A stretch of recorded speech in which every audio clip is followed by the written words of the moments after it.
মানিকগঞ্জ সদর থানার bus stand এলাকা থেকে ১৫৬ বোতল ফেন্সিডিল সহ ২ মাদক ব্যবসায়ীকে গ্রেপ্তার করেছে র্যাব-৪ সিপিসি-৩। র্যাবের নিয়মিত মাদক বিরোধী অভিযান ও সন্ত্রাস দমন কার্যক্রমের অংশ হিসেবে এই গ্রেপ্তার অভিযানটি পরিচালিত হয়।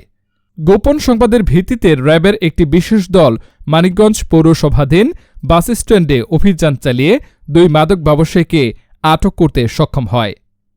আটককৃতরা হলেন মোহাম্মদ শাহেদ আহমেদ শুভ, পিতা নুহু আলম, সেনের হুদা, জীবননগর, চুয়াডাঙ্গা। অপরজন মোহাম্মদ আবু তালেব পিয়াস, পিতা আশরাফুল আলম, সেনের হুদা, জীবননগর, চুয়াডাঙ্গা। এরা দীর্ঘদিন ধরে চুয়াডাঙ্গা থেকে অবৈধ মাদকদ্রব্য ফেন্সিডিল সংগ্রহ করে মানিকগঞ্জ সদর থানা এলাকা ও আশেপাশের বিভিন্ন স্থানে বিক্রয় করে আসছিল।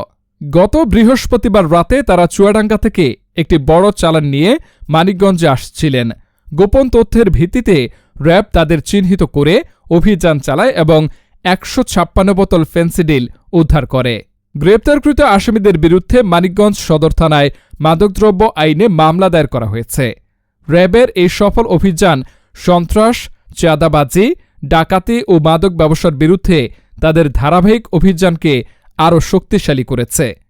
এ ধরনের অভিযান মাদক নির্মূলের জন্য র্যাবের অঙ্গীকার পুনর্ব্যক্ত করে এবং সাধারণ জনগণকে সচেতন হওয়ার আহ্বান জানায়।